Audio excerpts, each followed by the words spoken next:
Tonight, the farming methods that make chicken so cheap.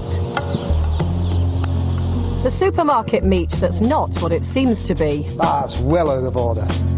And why Chef Raymond Blanc turned his nose up at some supermarket ready meals. Oh my God.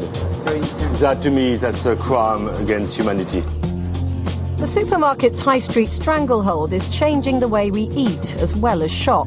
Tonight, we take a trolley down the aisles to lift the lid on some supermarket secrets.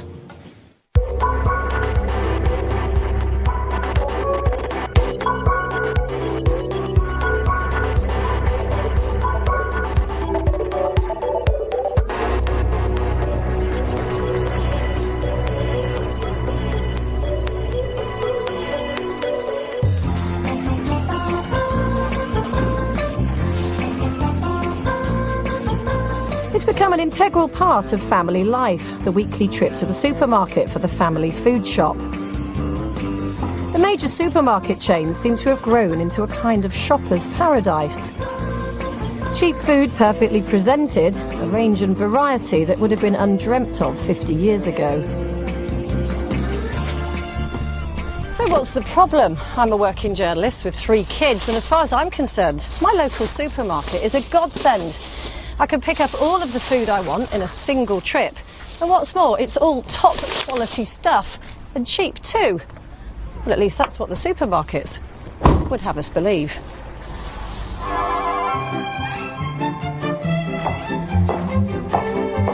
Sunday lunch, 1950s style. Mr. and Mrs. Average Britain sit down with the kids to an extra special treat. A nice bit of chicken, roast potatoes, and 2 seasonal veg.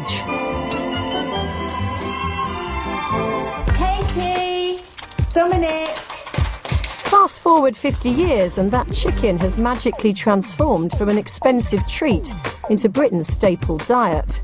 But now it's likely to be pre-packed, pre-prepared and ready to eat. And we're eating 4 times as many chickens as 30 years ago.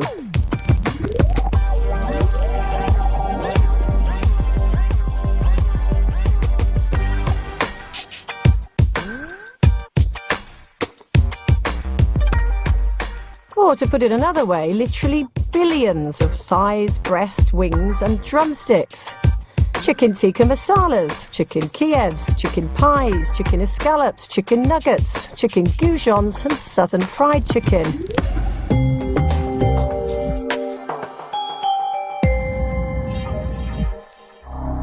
But there's a price to pay for all this cheap food, and it's not just a financial one.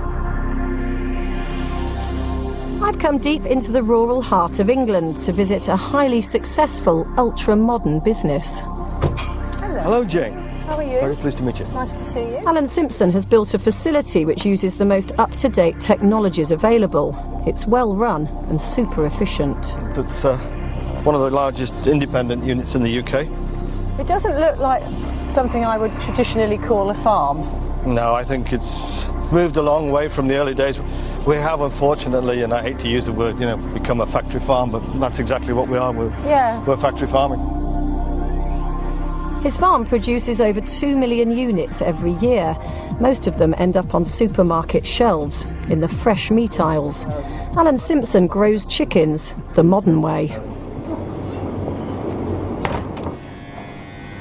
So this is all pretty high-tech. What does this all do? Is it temperature? All the houses are, the environment is controlled. Daily temperatures, the lighting patterns, how much ventilation the bird receives. It takes care of it all by computer. Okay. Now then, before we go in there, I must ask you, no quick movements. Right. You are going to find this something different than you've seen before. So I'm asking you not to be too alarmed by it. If you move quietly, the birds will soon become adjusted to you. Okay, you got me worried now, Alan. No. But you don't start any sharp movements to start with. Right. Okay, just let them Are you going to go in get first? used to it. Oh my God. Come on. As far as my eye can see, I can see chickens. My God. It's a good job I'm not frightened of birds. I've just stepped into the middle of 25,000 of them. So is this sort of like the legal maximum of birds that you're allowed to have in a space like this? No. We can grow chicken to a lot denser volume on the floor than this. Denser than this? Oh yes, this is what I'm happy with. There's more room for them to move around, and I'm personally just happier growing to 34 kilos a metre than the 38 kilos a metre that we're allowed. But not everyone can afford to be as scrupulous as Alan Simpson. Unfortunately, in our industry, there's a lot of people put these nice new buildings up. They've got to pay their loans back, and they can't afford to grow them like this. And there's a fine line between them having their own space and having very little space. And a lot of my colleagues believe that if they would all grow chicken like this, if only they could get a just return for it. As chicken gets cheaper, turnover grows. Alan Simpson now has up to 1/3 birds in the sheds at any one time. There's been a demand for cheap food, and then you get in the situation where they find out that, oh well, they can now produce it for a little bit less, and you get driven down. The price just gets driven down. This is a hell of a lot of chickens. When I go into my supermarket, I pay, say, an average of £3 maybe for a chicken. Somebody's making a fortune. The baby chick is about 26p. The food that we feed it is 64p. Your ongoings, heats, wages and all the other bits and pieces about 16. Your processor probably works on about 50p a kilo. That leaves us with 4p. We're left with 4p. So you personally make 4p per chicken? Yeah, it's a meagre amount for what we have invested here. With farmers turning over millions of birds every year at just 4p a bird, it's vital to ensure that standards are kept high. So 5 years ago, the supermarkets and the poultry industry got together to launch the Assured Chicken Production Standards Scheme. Inspectors are supposed to make regular farm visits, even if they're pre-arranged. And if this red tractor logo is on a chicken on the supermarket shelves, it should mean that conditions in the broiler house have reached the proper standard. And this is all the more important because modern intensive farming techniques have turned chicken rearing into an industrial process. These chicks are a breed called Ross 308. Sounds like a sports car, but in fact it's the supermarket's favourite chicken because it fattens up fast. If you're eating chicken from a supermarket this evening, chances are it'll be a Ross 308. Once these baby chicks start tucking into their specially developed high-protein feed, a modern broiler farm can grow a chick from this to this in just 42 days. And that means that these little chicks will fast forward through life, reaching maturity in just about half the time it took their 1950s forebears.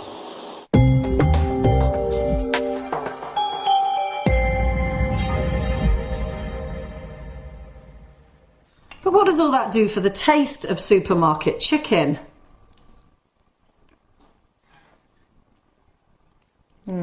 Bland is about the best you can say, really. But that's a problem that doesn't just go for chicken. How does supermarket meat stand up against the traditional butcher?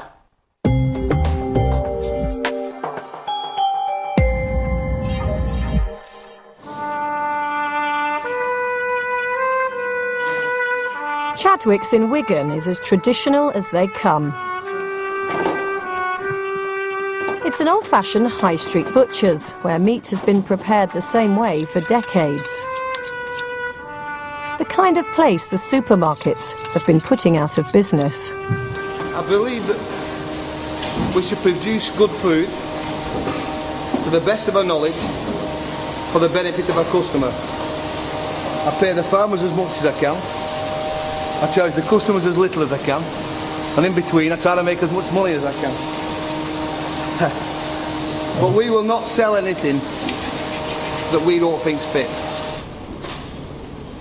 So what does John Chadwick think of the kind of meat on sale in the supermarkets? We asked him to cast an expert eye over a selection of packaged meat we bought in his local supermarkets.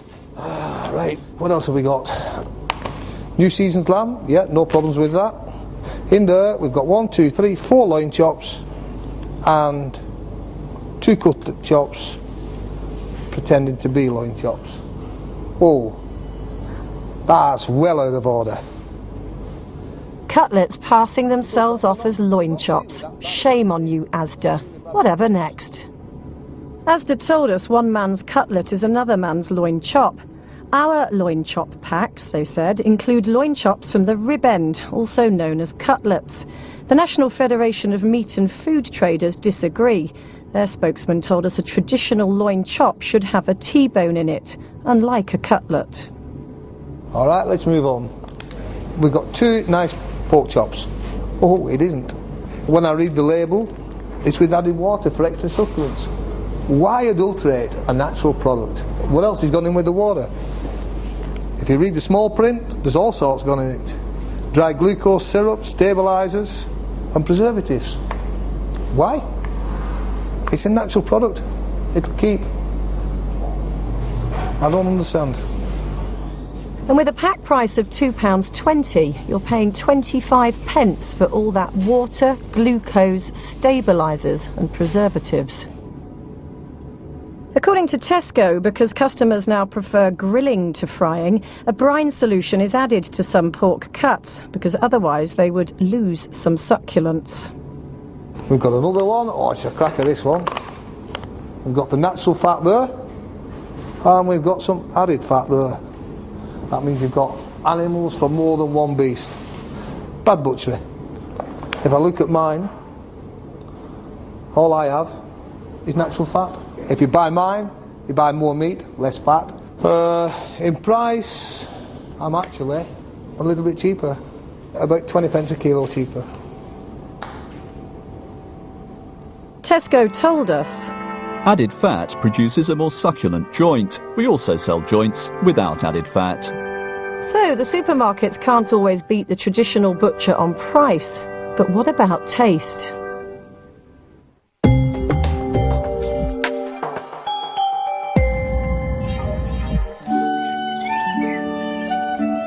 We decided to put a range of supermarket meat to the taste test. And here's a place where exquisite taste and top quality ingredients are very much on the menu. Raymond Blanc's award-winning Le Manoir aux Quatre Saisons. We invited a bunch of average shoppers from the Oxford area to join us there. And like most of the rest of us, they now do the bulk of their shopping in supermarkets. Tesco's and Sainsbury's, they're the local ones. Asda for cheapness. I can sort of walk 5 minutes down my road and there's a Sainsbury's local. Today they've volunteered to help us with our tasting. Sadly though, it won't be the confit of foie gras with soused cherries and spiced mango chutney. No, they're here to see if they can tell the difference between lamb and steak bought in a supermarket and the same meat bought from Raymond Blanc's favourite butcher. So what do you have for me?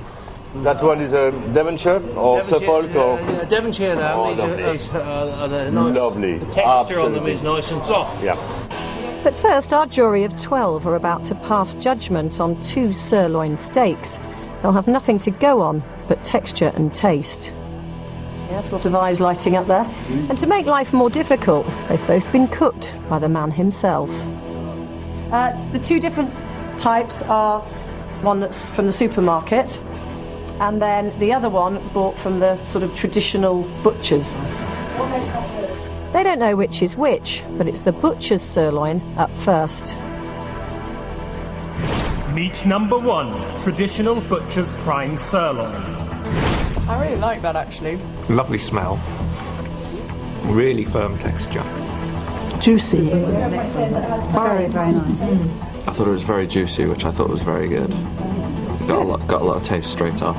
Okay, great. Well, and now it's the supermarket steak. Here we go.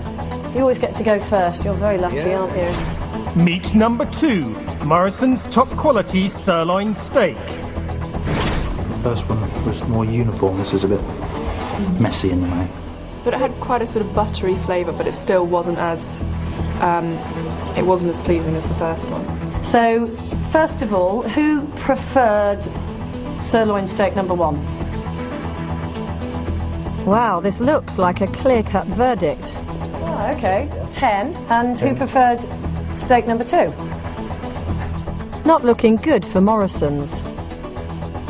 So this looks like first blood to Monsieur Blanc. In fact, it's a 10-2 verdict in favour of the butcher's beef and against the supermarket sirloin. Thank you. Thank you, panel. Thank you, team. Thank you, team. You've made me very happy. Next, it's lamb. And this time, we'll make it just a little more difficult. Blindfolds on, everyone. Thank you very much. Very serious. They've got to do the job on taste alone. No clues from what it looks like this time. And also, just to make the point that in all of the stuff that we've been buying, when we've been to the supermarkets, we've bought, you know, pretty much the best stuff that they have on offer. We've not sort of gone for the economy range of things, just so that you know that. We'll start from this end. Meat number 1, Sainsbury's lamb chops. OK, and if we could bring in lamb chop number 2. Meat number 2, traditional butcher's lamb chops. And who preferred lamb chop number 2? Not quite unanimous, but another comfortable victory for the traditional butcher. Well, thank you very much, everyone. We're going to take a bit of a break now, and guess what? You can have something to eat. A food tasting with Raymond Blanc is a pleasant way to find out about supermarket food. But in part 2, I come face to face with the dark side of the meat industry.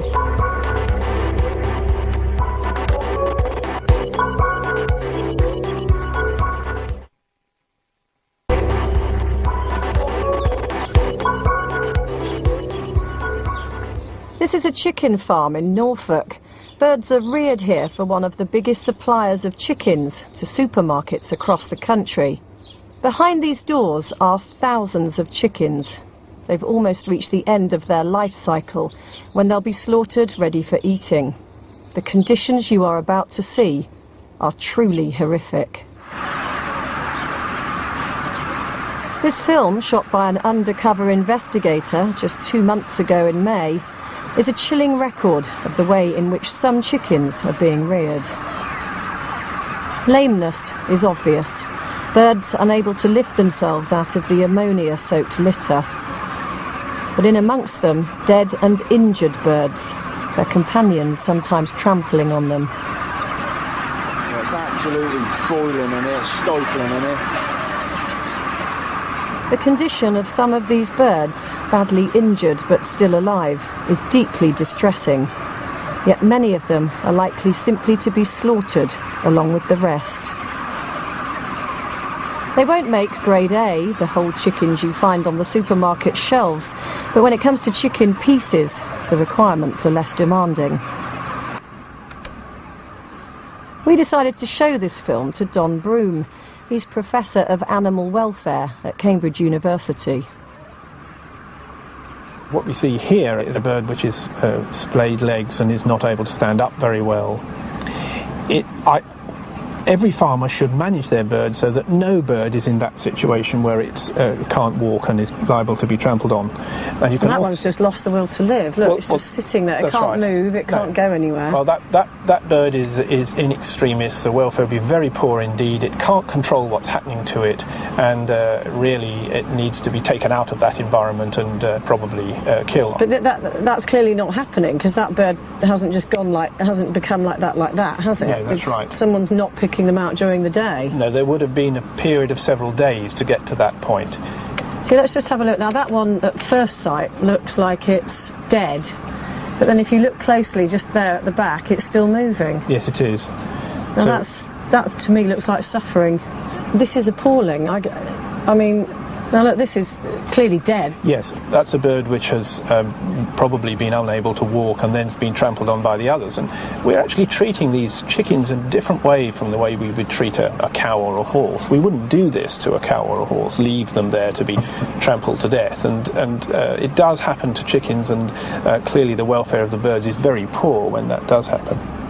Well, if the bird is prevented from walking, then it's not going to be able to get to water and indeed food, but it would die from dehydration within a few days. So a bird which can't walk is going to die. But the other aspect of that is that if it can't walk, there's a real risk of being walked on by the other birds which are there. In other words, it's trampled to death. I buy and eat a lot of chicken, and I'd think twice about it now after seeing this. Outside the chicken sheds, the charmingly named dead bins. I'm going to show you inside this dead bin in a minute. I've just looked in here and you're not going to believe what's inside it. I mean, this is utterly, utterly repulsive. Look, it's crawling with maggots, and you can't tell me this is following guidelines. No, of course, what they're supposed to do is to get rid of these birds, take them away from the place where they might be passing on infection to the living birds. How long is it before maggots appear when something's thrown in? Probably 4 or 5 days. So those have been in there for 4 or 5 days. Where should they be? Surely it shouldn't be allowed to get to that. They could be put into a freezer, or they could be taken to a proper disposal place. And you can actually tell how long exactly they've been there by looking at the developmental stage of those maggots. And is that not grounds for prosecution? Not for the welfare of those birds, but it would contravene the codes of practice not to take these birds away, because it would put the other birds at risk. But I mean, the smell must be appalling. Dead bins like this are a frightening example of how bad things can get. But according to Professor Broom, the conditions inside these sheds are anything but rare. What we're seeing here is a chicken production unit which is not atypical. Most of the birds are walking around, a few of them are severely affected. This isn't very different from what happens in other chicken production units. So this is the reality of the chickens that we see on our supermarket shelves? Yes, it is. Yes, these are the conditions in which the birds live.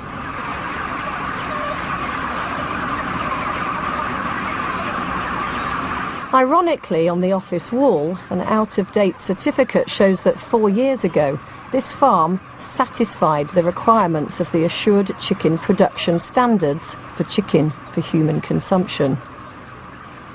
So who's responsible for these appalling conditions? Alongside that certificate are a number of documents showing that this farm supplies chickens to Grampian Country Foods. Their chickens are on the shelves of all Britain's Big Four supermarkets. We asked Grampian if they were aware of these conditions and what they were doing about it. Grampian Country Food Group takes the welfare of its chicken flocks very seriously. All of our farms are independently audited by Assured Chicken Production to ensure that they meet all the current regulations and legislation covering chicken welfare. We are confident that our welfare policies and procedures continue to be in place on the farm in question, and cannot make any further comment on the allegations being made without viewing the footage. You would hope that conditions like these are rare, but Professor Broom says that the state of the birds here is symptomatic of more widespread problems. What we've done in breeding chickens for meat production over the last 30 or 40 years is to cause them to develop faster and faster. So birds actually are reaching a weight of 2 kilograms in 35 to 40 days now, whereas 30 years ago it would have been 75 to 80 days. Therefore the leg development hasn't kept pace with the body development. So we have a situation where a bird has legs of a 5-week-old bird and essentially the body of a 12 or 15-week-old bird, and they can't support that body very well. And the consequence of it is that you have damage to the tissue, which means there's pain in the joints, and overall the bird is not able to stand up and walk around as it needs to do. Back in his kitchen, Raymond Blanc is ideally qualified to perform a chicken autopsy. To me, this chicken represents, if we can call it a chicken, represents all the ills of the food chains. How can you buy a £2.15 chicken? That chicken has the worst possible life. Look at that, it's totally unnatural to have that kind of thickness of breast. I don't want to touch it. I have to touch it today. But, okay, let's take it out of his misery. Poor little beast. I want to show you a few things, okay?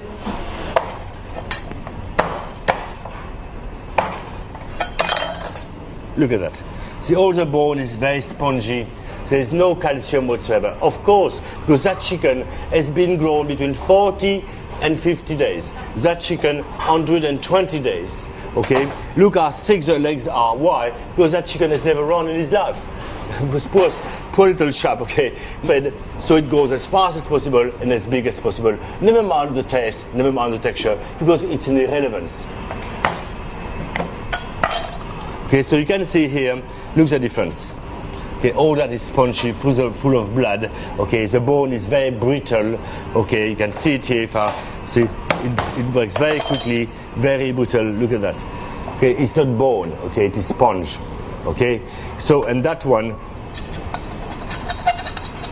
Okay, so look at the structure of that bone. Okay, look how opaque it is, how healthy it is, how strong it is. But of course, that chicken has had lots of sex, lots of food from the ground. Okay, had a very happy life. So obviously, it's a very different chicken, and of course, that will translate into the flavor as well. Look at that. Although the chicken, look at the color of that meat. Look at the color. Immediately, you can see, okay, the color is so different. So, want to make sure you don't buy one of those chickens that can't support their own weight? Well, I've got a clue for you. One that we can all look out for in the supermarket. Something that tells us about the conditions in which a chicken has been reared. It's called a hockburn. A hockburn is a form of dermatitis which affects the layers of skin on a chicken, and it is something which is caused by the ammonia which is in the litter that the birds will be sitting on or crouching on. Ammonia burns skin, and that will affect several layers of skin and may be followed by ulceration, and that would be painful to the chickens because they have pain receptors in the skin just as we do. But just how many of these lame, overgrown chickens are making it into the supermarkets? The study which Nadine Riefman and I carried out in Cambridge involved going to 11 different supermarkets and looking at 384 birds, and what we found was that 82% of the birds had some degree of hockburn, and these levels were rather a lot higher than we'd thought. Don Broom's study has just been published. It's a shocking indictment of the industry, but it's based on chickens bought some time ago. We wanted to check for ourselves that they were on sale right now in supermarkets. So Professor Broom agreed to go on a hockburn hunt, this time with a secret camera following his movements.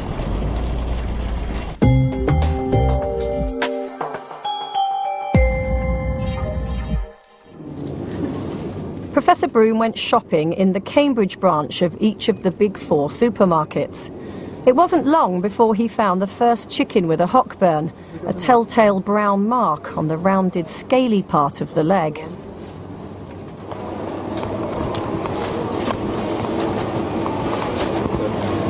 An obvious hockburn there. More on one leg than the other. And as he continued his buying spree, Professor Broom had no trouble finding them.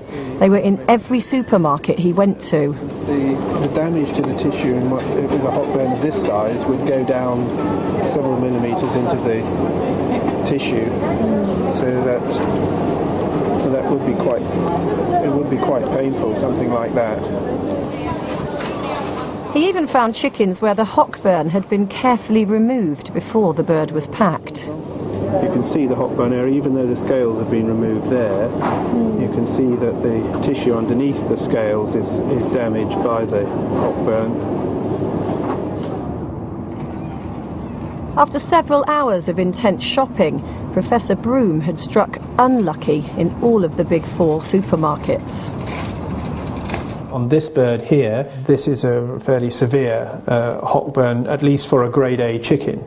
Now on this bird you can see that there is a small area of hockburn there, a medium size there, and then there's an area where the scales are missing. There might well have been a more extensive hockburn there.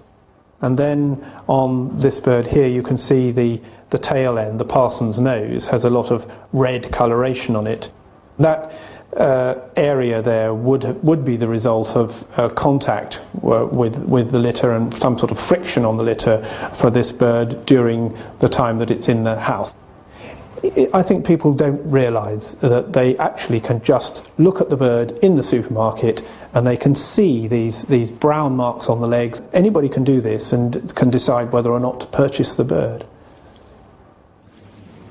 The Supermarkets Trade Association, the British Retail Consortium, told us supermarkets take the issue of animal welfare extremely seriously, and it is a fundamental requirement of their suppliers.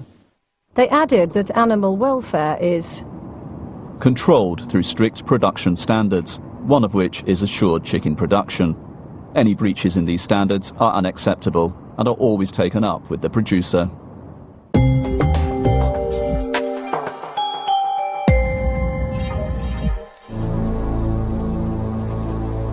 This chick has a disease called coccidiosis. It's a bacterial infection of the gut which can sweep through a flock of chickens in no time. It causes loss of appetite and diarrhea. Birds with coccidiosis pass droppings containing tiny little spores called oocysts. And if, in the cramped conditions of the broiler house, birds start to peck at those droppings, the whole flock can soon be infected. But responsible chicken farmers like Alan Simpson take preventative measures by giving the birds feed containing special drugs called coccidiostats. They've been doing it for years.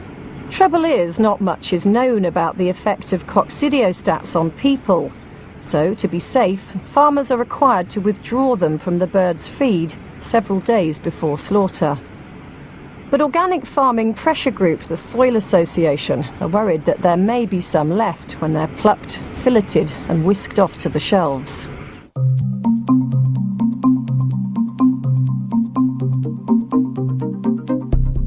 We decided to put the supermarket's cheap chicken to the test. We went to all 4 major supermarkets and brought frozen chickens in each. And some chicken livers too, because that's where the coccidiostats are most likely to be found. We sent them to a top research lab in Germany to be tested for any sign of coccidiostat residue. This is what they found. There were traces in 37 of our 40 supermarket samples. No problem there though, because the amounts we found are well within the government's acceptable limit of 200 micrograms per kilogram of meat. But all our chickens had the same coccidiostat in them. It's called nicarbazine, and it's the subject of a bit of a Euro scrap. Dr. Vivian Howard is one of the country's leading toxicologists. With respect to nicarbazine, this has been looked at by the EU in their FEDAP committee, and once again they've come up with a report which says there isn't enough information there for them to make a decision about the mutagenicity. So that's the ability of this medicine or drug to actually cause damage to DNA. And so they, in the absence of that information, they are saying that they can't set a maximum residue level. In other words, they can't decide whether nicarbazine is definitely safe at any level. And what that means is that whilst here in the UK the residue levels we found were well within the government's acceptable limits, some experts think there's good reason to be extra careful. I think we can be fairly certain that if you're eating chicken from broiler houses, you will be getting a level of exposure to this compound. Now, of course, the regulators will say, but it's underneath the maximum residue level, therefore it's safe. But I think that really, particularly with respect to infants and the fetus, we should be minimising exposure.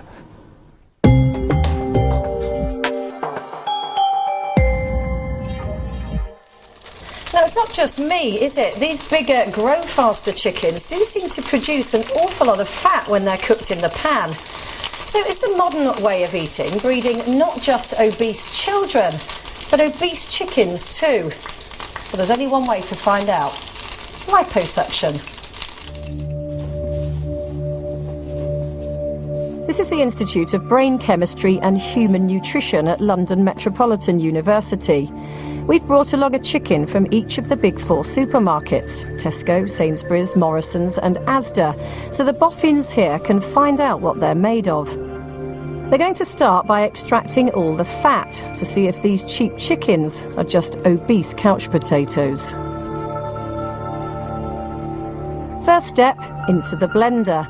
The necessary chemicals are standing by. The whole chicken has to be reduced to a pink goo. Then add some solvent and the long process of extracting the fat is underway.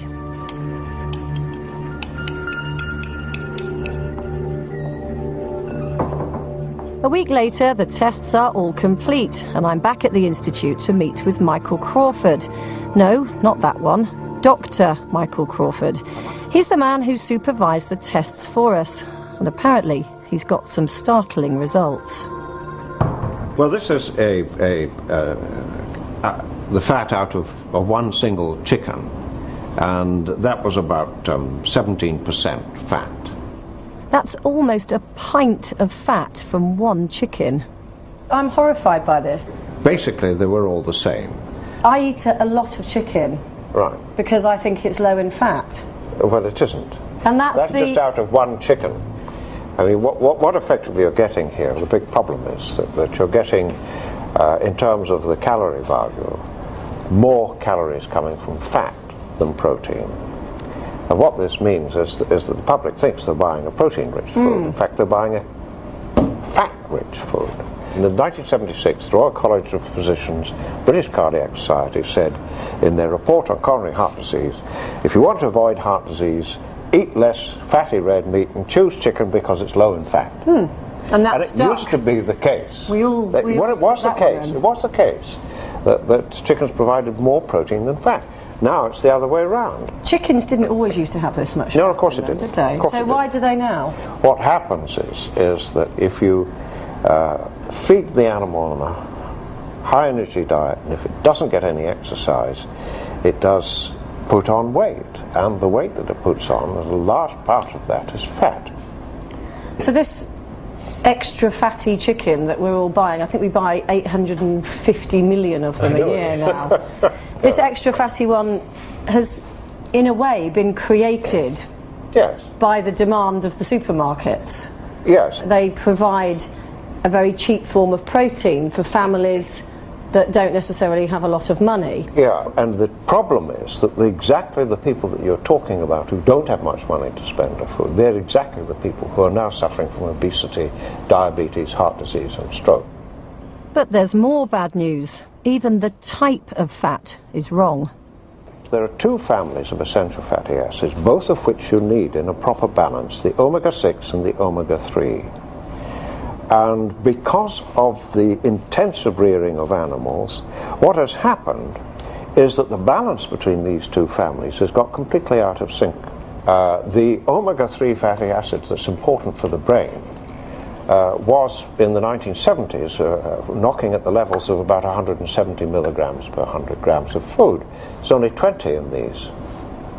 So it's been sliced 7-fold. But the interesting thing is that people at the National Institutes of Health in the United States, Joe Hibble in particular, is now blaming the rise in mental ill health amongst young people on precisely this shift in the ratio of the balance between these fatty acids. So, cheap chicken is fatter than it used to be, but the British Retail Consortium insist that chicken meat remains a nutritious part of the British diet and complies with all UK and European regulations. At least roast chicken isn't in a box, yet more and more of what we're being sold these days is just that. Over the last decade or so, it's the aisle that's grown like a broiler bird. Welcome to the world of the supermarket ready meal. That, to me, that's a crime against humanity.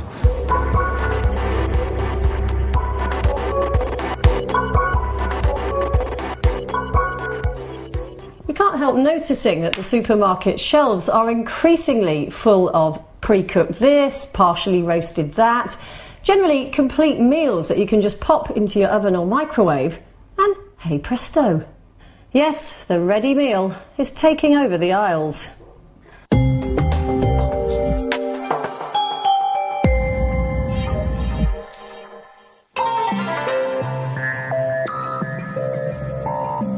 Mission Control at one of the most successful ready meal companies in the world. You'll find their curries in supermarkets up and down the high street. And this is Sir Ghulam Noon. Churning out ready meals has lifted him into the Sunday Times rich list. He's made 50 million from them. But according to him, the person who really benefits is the harassed housewife. It has actually broken the shackles of the housewife from the kitchen. The housewife can go to work, and now today, and most important thing is that it is a safe product to eat. This is food as industrial process. High quality ingredients, additive free, and all the latest machinery. Any factories which produces the ready meals in this country, the factories are brilliant. In terms of the microbiologies are checked, and the super services, super machinery, etc. And they are absolutely not only delicious, but they are safe to eat. Because the ready meals are actually made in the environment, which is a unique environment nowadays. It's completely aseptic factories are there. Noons were one of the first out of the blocks, but pretty soon all the supermarkets were onto the ready meals bandwagon themselves. But more doesn't necessarily mean better. When you look at the label on the back of a ready meal, the vast majority of them are made with what's cheapest for manufacturers to use. And the quality is often really poor. You're paying for extra additives, you're paying for added water, huge amounts of sugar and salt. Lamb casserole will have kind of 10 different types of sugar on the back. Well, what's that doing though? It's because they're not real ingredients giving real flavour. But that is added value food, and that's very profitable for them. I'd really rather not eat them. It's a market that's grown by more than 60% in the last 10 years or so, almost as much as the claims for their products. Take this Sainsbury's Taste the Difference Moroccan chicken with apricots and pine nuts. Pairing sweet fruit with spices in the time-honoured Moroccan style gives this dish the exotic, warming flavours of a tagine. I think supermarkets in Britain have really grown by exploiting the gap, that knowledge gap between the food producer and the consumer. And that's where they've made their money. And they've succeeded because we know so little about food, we don't know any better. So if someone says to us something that is blatantly ridiculous, like, here is a ready meal that was cooked in a factory and trucked all around Britain, and it tastes much better than anything that you could cook at home, we actually believe that. Now most Europeans would say, come off it, you've got to be joking. It won't, it can't. We asked Raymond Blanc to try a typical supermarket ready meal, Bœuf Bourguignon from Asda. Voilà, okay, that Bœuf Bourguignon is with a very, very strong colour. Let's have the smell of it. Yeah, you go for it. Oh my God. Very intense. That to me, that's a crime against humanity. It's a crime against food. When I came in the 70s in England, yes, that's what I would do. But now, you don't expect. Oh, it's horrendous. It's absolutely, it's jammy, it's messy, it's chemical. You can feel the chemicals right the way through, no? It's, wow. Just take one each. So Raymond would clearly have no problem spotting a ready meal, but would our average shoppers be able to? It's done food, only. After a little persuasion, he agreed to knock up a Bœuf Bourguignon of his own to see if they could tell the difference. Now I'm going to mix those two together. Wow, look at that. Then the one, wow. Oh. Well, Raymond's obviously very keen on healthy ingredients, and so are the supermarkets, because their product planners have discovered that health sells. Combine convenience and health in the same packet, and you've got a supermarket Shangri-La. And now they're all over the place. Healthy living, be good to yourself, eat smart, good for you. Each of the big four has its healthy, ready meal range. But just how good for you are they? We asked Staffordshire Trading Standards to check out some of the claims.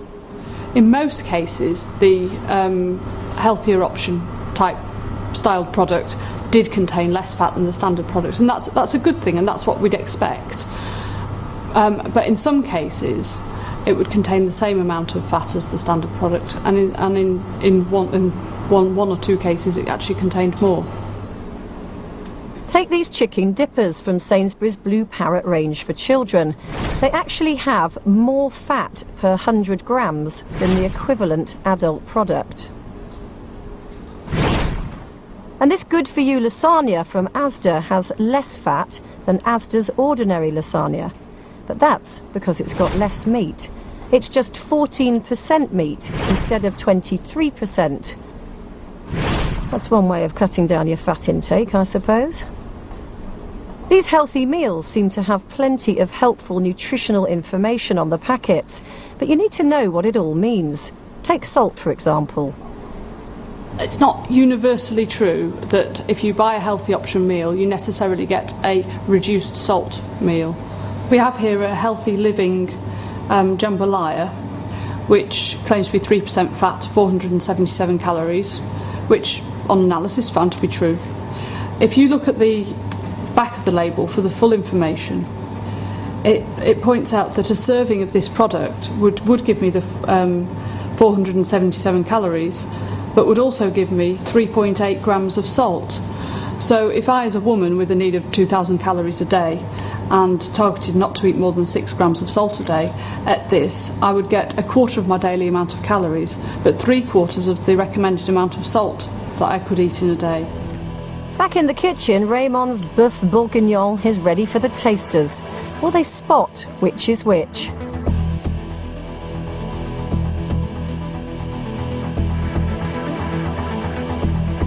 I'm going to bring Raymond in. Okay. Don't fall. I've worked 25 years to get. Can we look at the sweat, please? Can we look at the sweat here? Let me just ask you, first of all, any sort of thoughts and observations on what you tasted? The first one was very intense. The second one, it was just lighter and cleaner tasting. It's more depth to the flavours in it, maybe. Okay, well, so you're ready for this, Raymond? Oh, completely. I expect always the worst. Who preferred dish number one? Who preferred dish number two? Well done, guys, well done. I don't think I need to tell you the answer, do I? A very relieved and happy Not man. really relieved. Asda versus Raymond Blanc. No contest. But can I persuade him to come to my kitchen to cook it? Next week on Supermarket Secrets. Ducks in distress. Why the Spanish prefer ugly tomatoes. And the dairy cows bred to produce up to 120 pints of milk every day. Monday night at 8 for part 2 of this Dispatches special. Well, next up, an ambassador's ball and a double-crossing secret agent, Very 007, in an extended Big Brother.